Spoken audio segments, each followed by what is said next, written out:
Ang pangalawang face-off sa gitna ni Yuji at ni Mahito. Mangyayari nga bang round 2 sa gitna ng dalawang ito? At tama kayo ng narinig guys, unlike ng previous chapters na nakita lamang natin ang sneak peek ni Mahito, literal na makikita natin siya ngayon at makakaharap siya ni Yuji. Ang pag-akyat at ang pagpasok nitong si Yuji sa loob ng basement ng mga Simurians, sa loob ng kanilang mothership na ang Nonax, at ang pag-reveal ng pinakamatandang cursed spirit sa loob ng history. Dito din natin makikita guys ang final part ng awakening nitong si Dabura, ang paggamit niya ng domain expansion, isang napakalakas, napaka-OP na domain na immediately natutunan din niya ng walang kahirap-hirap. Dito din natin mawi-witness kung paano tatapusin nitong si Maru at ni Yuji ang cycle of cursed spirits. Gagawa sila ng paraan para mapigilan ang magkaroon pa nito. Ang lahat ng yan at marami pang iba, tatalakayin natin dito sa ating chapter spoiler para sa Jujutsu Kaisen Modulo Chapter 21. Kaya siguraduhin nyo nang nakalike, nakasubscribe at na rin nyo ng bell button para automatic ma-notify kayo pag-release natin ng susunod na video. Pero wag na nating patagalin pa. Let's go! Sa pagsisimula ng chapter guys, makikita natin dito ang flashback nitong si Tsurugi. So it means, I guess alam nyo na guys kung anong ibig sabihin nito. Naaalala dito ni Tsurugi ang binabanggit sa kanya ng kanyang lola na si Maki. Paulit-ulit kinikwento ng kanyang grandmother na si Maki ang tungkol sa kanyang twin sister na si Mai. Na alam daw niya na kung hindi dahil sa sakripisyo nitong si Mai, hindi siya nakasurvive at hindi siya buhay ngayon. Hindi mangyayari ang mga nangyari ngayon sa modulo. However, hindi pa rin mawala sa isip niya na just what if hindi nagsakripisyo si Mai. Hindi namatay si Mai. Wala daw siyang pakialam kung itong si Maki ang namatay as long as nabuhay ang kanyang kapatid. Dahil para dito kay Maki kahit hindi nagsakripisyo si Mai, kahit namatay siya, there should be someone na gagawa ng pagbabago. May aayos ng mga bagay-bagay kahit na hindi pa siyang taong yun. Then we get to see here sa pagbabalik ng laban sa gitna ni Tsurugi at nitong si Maru, ang gulat na mukha nitong si Maru. However, hindi ito gulat na para bang tinamaan siya ng isang lethal na atake. Ang gulat na nakita natin sa mukha ni Maru ngayon ay gulat ng pagtataka. Yun pala ay dahil sa kahit nakapasok na itong si Tsurugi dito kay Maru sa kanyang unguarded state, kahit na na-caught off guard na ito at isang slash lang mapapatay niya talaga si Maru, hindi niya yung ginawa. Rason kung bakit, sa pag-retaliate nitong si Maru, itong si Tsurugi ang tinamaan ng isang napaka-lethal na strike. Tinamaan ng kanyang upper body at kitang-kita nyo guys, almost nahati ang katawan niya dahil sa atake ngayon. Nagtataka itong si Maru, bakit hindi pinatay nitong si Tsurugi itong si Maru dahil nandun na din naman siya. Nasa kanya ng victory. Abot kamay niya na pero hindi niya pa ginawa. Pero ayon dito kay Tsurugi, oo alam niya na panalo na sana siya sa duelo. However, pumasok sa isip niyang binabanggit ng kanyang lola na si Maki. And it just did not feel right. Alam niya na mali na patayin niya itong si Maru para sa kanyang sariling kagustuhan. Na para lang mailigtas niya ang kanyang kapatid na si Yuka, papatayin niya ang kanyang kaibigan. Kaya hindi niya yung ginawa. Dito na nagsimulang magbago ang pananaw nitong si Maru. Napaisip siya, kung hindi yung ginawa ni Tsurugi, siya naman ang gumawa nun na as if siya ang nasa mali dito. Nagmatigas pa dito itong si Maru habang sinasabi na it is not a matter of right and wrong. May ipinaglalaban silang pareho dito. Pero ang sagot pa rin dito ni Tsurugi, wala siyang pakialam. Hindi na daw niya alam kung anong dapat niyang gawin. Pero ang alam niya, ginagawa niya lang ito para kay Yuka. At ayaw din naman niyang patayin ang kaibigan niya na si Maru. Malungkot at nanghihinayang pang ang sinabi dito ni Tsurugi na 17 years old pa lang daw siya. Napakarami pa sana ng pwede niyang gawin. Rason kung bakit, dito na nagsimulang mag-guilty itong si Maru. Naisip niya na para bang sila talagang mga Simurians ang nasa mali. Hindi niya na alam kung anong dapat niyang gawin. Ang pinakaunang pumasok sa isip niya, right in the very first place, ang mga humans, itong si Yuka, itong si Tsurugi, ang napakatagal lang nabubuhay sa Earth. Ngayon, silang pumunta dito, silang nanggugulo, silang nang i-invade sa loob ng Earth. Dahilan kung bakit naisip nitong si Maru na kahit na ganun, kahit tama ang naunang nakatira dito sa Earth, paano naman sila na wala ng lugar na matatakbuhan? Na mismong ang place of birth nila na ang Simuria ay sinusuka na sila. Gulong-gulo na ang isip dito nitong si Maru. Hindi niya na alam kung anong dapat gawin. Habang makikita natin dito si Tsurugi guys, na as of now I cannot say yet kung patay na ba siya o hindi. Pero malalaman natin to I guess sa susunod na chapter. Until biglang mag-appear dito ang presence ni Rika. Na para bang nandito siya ngayon para gabayan itong si Maru dahil open na siya for suggestions. Hindi niya na alam kung anong dapat niyang gawin. Kaya maniniwala na siya sa guidance na ibibigay ni Rika. And also guys, remember, ang Rika na ito ay hindi na kanyang Shikigami form. Ito ay ang kanyang parabang spiritual form na magbibigay lamang ng mensahe kay Maru. At parabang na-achieve ito ni Maru sa pamamagitan ng kanyang third eye. Naramdaman at na-sense din ng isang Kalian ng isang cursed spirit na naka-inhabit sa loob ng Nonax guys. Sa loob ng mothership nila mismo ang tungkol sa na-experience ngayon itong si Maru. Na parabang nagising siya at naisip niya na may kakaibang nangyayari sa isa sa mga Simurians. However, switching of scenes guys, makikita natin dito ang pagpapatuloy ng laban ni Dabura at nitong si Mahoraga. However, at this point, mas lumalala pa guys ang growth and development nitong si Dabura bilang isang sorcerer. Ngayon, inalala at inanalyze naman niya kung paano nag-work ang curse technique nitong si Maru, kung paano niya na-convert ang Muru papunta sa kanilang mothership ng Nonax. Dahil alam niyo naman guys, ang Muru yung special stone mula sa Simurian na ginamit nga nitong si Maru para gawin ng kanilang mothership. Ngayon, naisip nitong si Dabura na bakit hindi niya din gawin yon.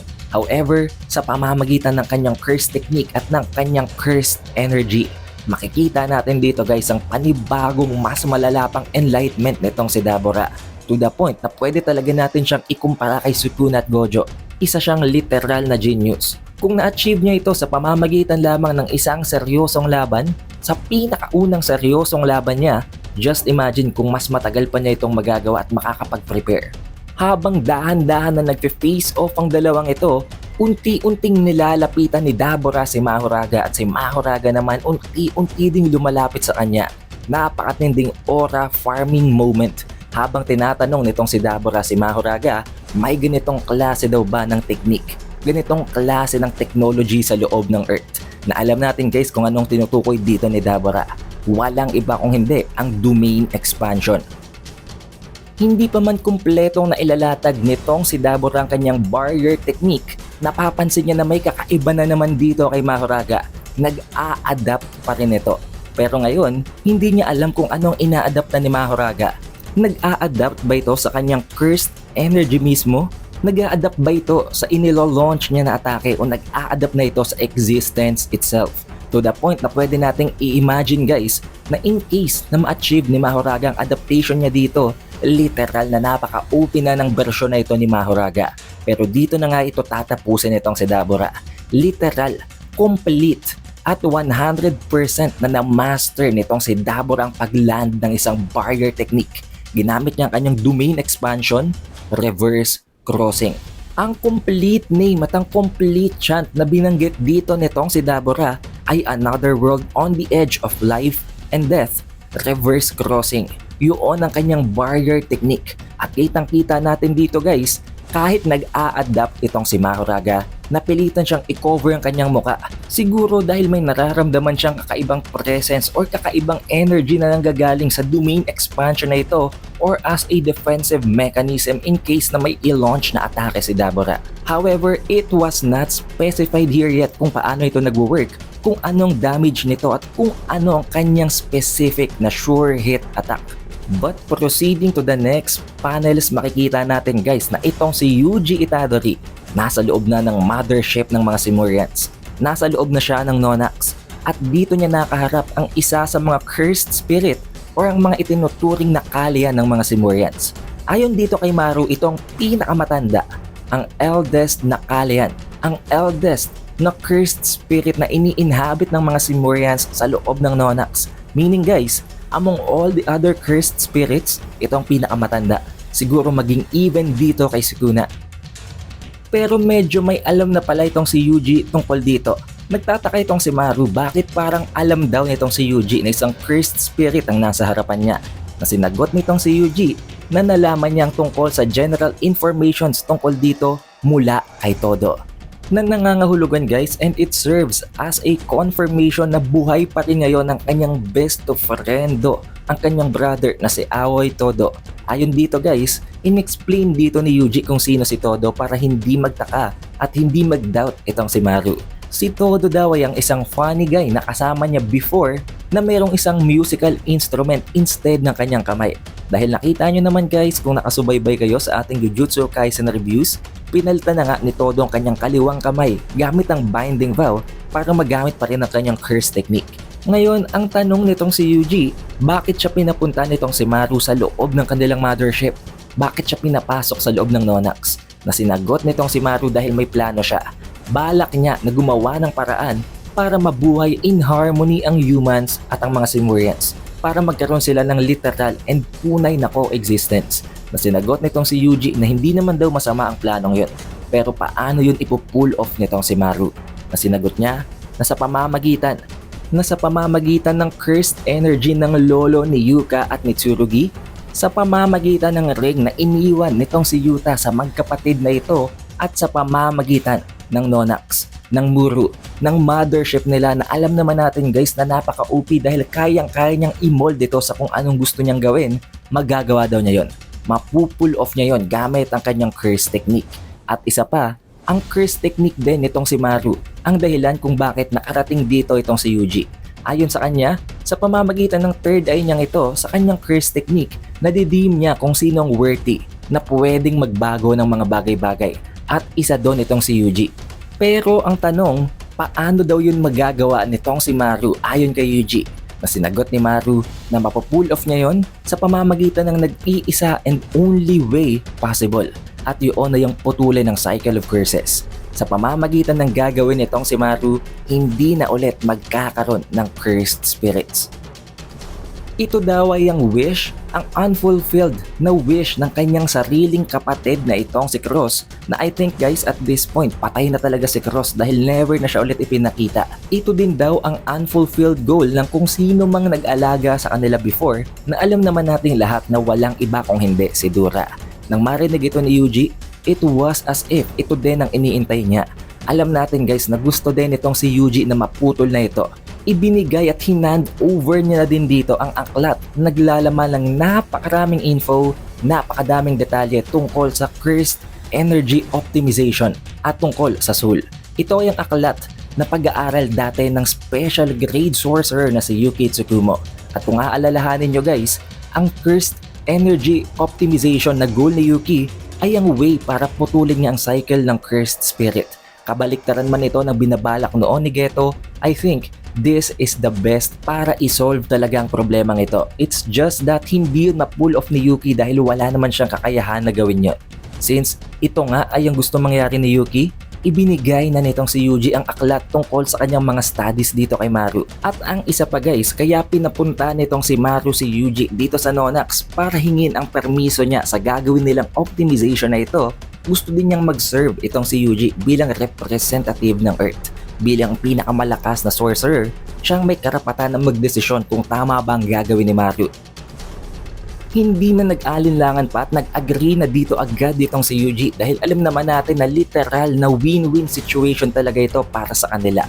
For both sides, para sa humans, para sa mga Simurians. At dito nga guys, inakit agad nitong si Maru si Yuji na sumama daw ito sa kanya sa isang lugar. Ito yung nagsisilbing crossroads, ang parabang paths, kung saan makikita nila ang lahat ng mga individuals, ang lahat ng mga soul na nasa loob ng Earth. At dito nga nagulat itong si Yuji. Although ine-expect niya na ito siguro, napasabi niya na napaka-familiar daw ng muka ng individual na ito. And I guess, basing sa title, basing sa introduction natin sa video ito, alam niyo na kung sinong tinutukoy ko. Walang iba kung hindi itong si Mahito. At dito nga guys, gulat na gulat din itong si Mahito at tuwang-tuwa siya na makita itong si Yuji Itadori. Ayon dito kay Mahito, napakatagal niya nang iniintay sa afterlife itong si Yuji dahil hindi daw siya makukontento, hindi siya matutuwa at hindi siya papayag na maglaho ang existence niya not until ma-confirm niya na patay na din itong si Yuji. Pero dito niya na-realize na para bang may mali. Hindi papatay si Yuji, buhay pang Yuji na nasa harapan niya. At ang malala pa dito guys, napaka-casual lang na makikipag-usap dito ni Yuji kay Mahito. Sinagot niya si Mahito na hindi pa siya patay, hindi itong afterlife. At inakit lang siya na pumasok sa loob ng dimension na ito. Sinagot din siya ni Mahito habang sinasabi na bakit daw ganon, na para bang bata dito guys si Mahito. Pikon na pikon siya dahil napakatagal daw niyang iniintay si Yuji at bakit ganito pa sila magkikita. However, ang masama dito guys, ito pa lang si Mahito ay ang isa sa magsaserve na factor, ang magsaserve na requirement para ma-perform ni Maru ang gagawin niyang optimization. Kaya naman ngayon, para bang pagtutulungan nilang dalawa dito itong si Mahito. Parang ito yung bawi ni Yuji sa ginawa sa kanya ni Mahito at ni Sukuna before. Tingnan nyo na lang panel guys, parehong pareho nun. However, this is where the chapter ends. Dito kay Mahito na para bang takot na hindi niya naiintindihan kung anong mangyayari. And surely hindi magre-retaliate si Mahito dito guys dahil kung gagawin niya yon, wawantapin lang siya dito ni Yuji. However, this is where the chapter ends, but don't worry dahil magkakaroon pa tayo ng full chapter review which will be released by the weekends, Saturday or Sunday guys. Siguraduhin nyo nang naka-like, naka-subscribe at na rin nyo na ang bell button para automatic man-notify kayo pagka-release natin ang susunod na video. Also, we have an official Facebook page and official TikTok account, kaya mag-like at mag-follow na din kayo sa ibang platforms na yon. It is The Updated Weeb, and I will see you guys on the next one.